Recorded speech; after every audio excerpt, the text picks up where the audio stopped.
Nakakadismaya itong ginagawa ni Senator Amy Marcos na ito na sinisira niya hindi si BBM kundi sinisira niya yung buong pangalan ng mga Marcoses. Napakatagal ng panahon, more than 30 years, no? 36 years na niyuyurakan, sinisipa, dinadaganan, tinatadyakan ang kanilang pangalan sa paninira. Na ngayon na ang mga Pilipino ay nagising sa katotohanan na lahat ng paninira ay isinantabi nila at kanilang ibinoto si Pangulong Bongbong Marcos para maituwid ang kasaysayan at upang gumanda ang takbo ng Pilipinas at makabawi tayo sa lahat ng mga pangyayaring mga lumugmok sa ating bansa. Tanga. Natawa ako sa iyo ganun. Anong mapaganda ang ating bansa ni Bubuin kaya binoto siya? Dahil sa mga maling paninira laban sa kanila, wala na pong sisirain yan. Sirang-sira na po yan, larga doon, itong si Bubuim. Anong aayusin ang Pilipinas makabangon? Iputangin lalong binao ng amo mong nakangiwi ang pangalulo mo doon. Tulog ka ba? May nagawa ba si Bubuim sa 3 taon? Wala po siyang nagawa. Kaya tumahimik ka, animal ka, dahil ikaw ay mukha kang pera, kaya hayan. Depensa ka to the max. Sabi mo, hindi lang si BBM ang sinisira, kundi pamilyang Marcos. Actually, wala namang sisirain na sa pamilyang Marcos. Matagal na pong silang nasira. Sirang-sira na po sila. Kumapit lang po sila sa nung nakarang eleksyon sa mga Duterte at akala mo na bango na talagang apelyido nila dahil nanalo. Nanalo lang naman si BBM dahil po kay Vice President Inday Sara at sa mga Duterte na trinidor din ho ninyo.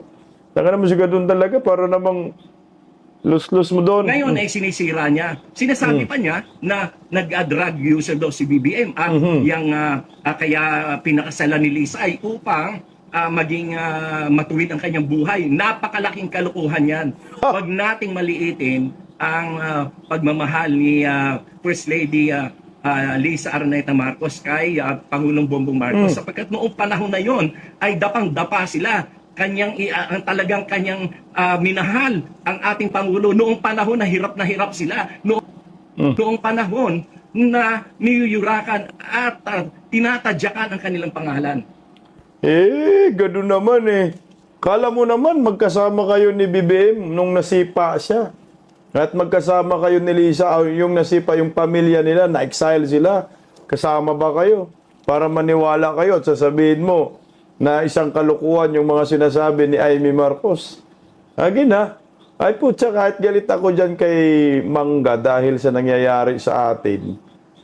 Mas mapaniwalaan mo naman itong si Amy Marcos kumpara kay Dagado na yung mukhang pangit.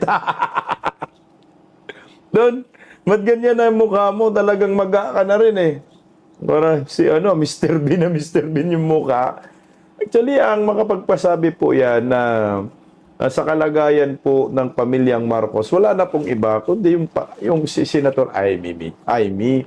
Well, Senator Amy, magkasama man sila yan, ni Bongbong Marcos. Bakit ba, Gadon, sumama ka ba sa pamilyang Marcos yung na-exile sila? Hindi Yun na nga ang kwento ni Senator Amy. Imbis na mapabuti yung kalagayan ni Bongbong Marcos at ipinakasal kay Lisa, yung pala ay dilubyo at nagiging monster itong si Bubuim. Kasama na rin si Lisa. Na-influensyahan lalo At noong panahon na yon ay wala sa posisyon si Pangulong Bongbong Marcos.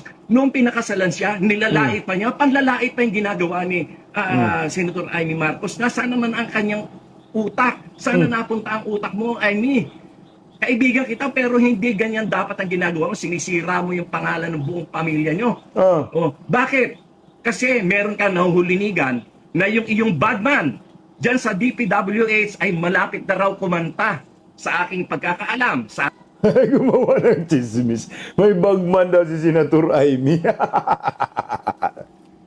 Alam mo, ganun. Walang naniniwala sa mga Marcos, sa Marcos admin ngayon. Kasi nga, kayo kasi, ang hilig nyo gumawa ng kwento, gumawa ng script, diversionary tactics. Kahit sabihin na lang natin, totoo yung mga sinasabi mo.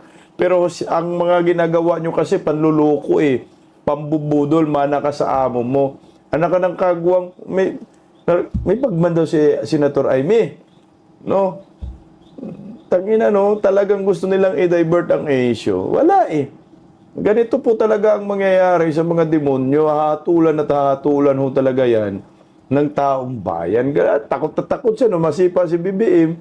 Kasi nagsahod niya, animal tong gado na to. Sa mga media circle ay malapit na kumanta yung bagman dyan sa Ilocos, yung mga DPWH projects na yan.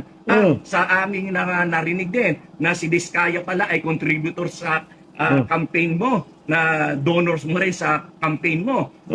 Yang hindi ka napagbibigyan doon sa mga pwesto na gusto mong ipa-appoint. Kaya ikaw ay galit na galit sa iyong kapatid.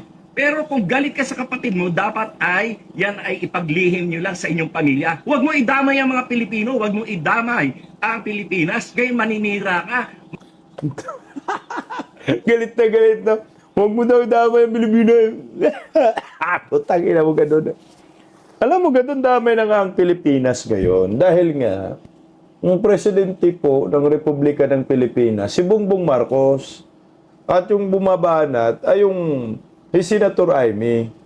Kung ano po ang problema ng first family, problema po yan ng bansa natin. Dahil sila yung unang pamilya, first family, na dapat sila ay magiging ehemplo.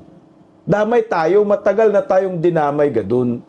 Dinamay tayo sa pangurakot, kasama ka sa pandadamay sa mga inosenteng tao. Huwag mo kaming idamay sa kabangagan ninyo. Putang ina, magsilayasan po kayo dyan sa Malacanang.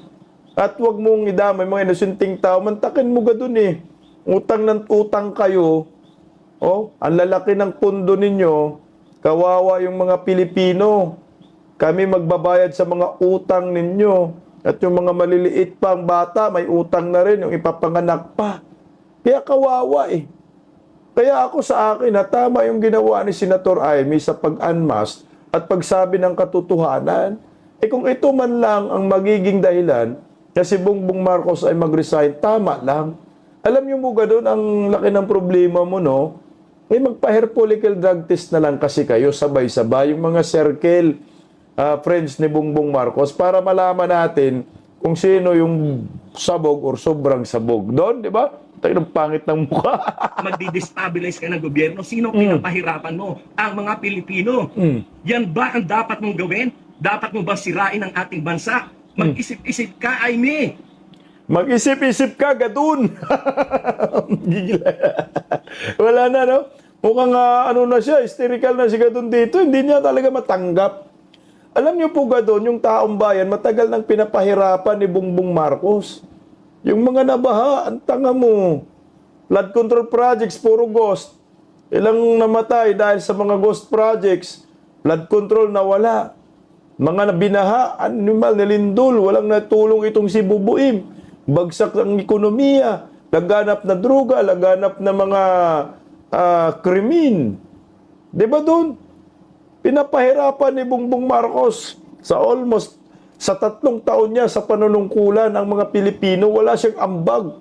Ang sabi nga ni Ma'am Malutikia, pabigat si Bongbong Marcos sa Pilipinas. Kaya itong mga hinayupak na mga defender ni Bubuim, hindi na alam kung ano ang gagawin nila para lang iligtas ang kanilang amo sa kabalbalan.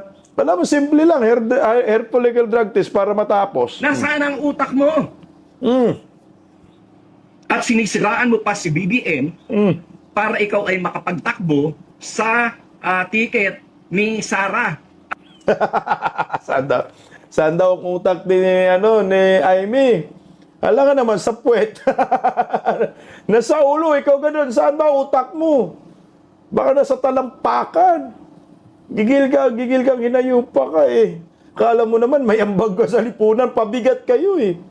Kasama ka ng amo mo, pabigat kayo. Sinasahuran ka buwan-buwan, ang laki-laki ng sahod mo, animal. Pero wala ang kwenta yung komisyon mo. Walang kwenta yung departamento mo. Umay gulay. Nga, tuloy oh. As Vice President, yan pala ang plano mo. Ha? Nang magtumakbo kang Vice President kay Sara, nasaan ang lohika mo? Nasaan ang iyong isip na punta? Ha? Kinakampihan mo ang mga mamamatay tao, ang mga magnanakaw. Tangina. Ganun. Ay, mga Duterte pa talaga yung sinasabihan mo magnanakaw at saka mamamatay tao. Ang tanga nito, no? Talagang ubob. Hindi ba ho, ang Marcos admin, ang tatay nila, yung si Senyor Ana Marcos, Marcialo, daming pinatay, di ba? Tang inumin to. Pag nanakaw. Kayo nga magnanakaw ngayon, di nyo may paliwanag, nasa na yung pera ng bayan, saan napunta? Record-breaking sa history, putang na, hiyang-hiya naman kami sa iba doon. Alam mo, doon wala ka na sa sarili mo. Hirap na hirap ba magiging Marcos defender? Gusto mong bilogin yung taong bayan? Wala eh. Ang tunay na magnanakaw, mga Marcoses. Ang tunay na mamamatay tao, mga Marcoses. Yan ang legit. Kahit sino, alam na anong pagkatao ng mga Marcoses. Ngayon, nadagdagan ang mga adik.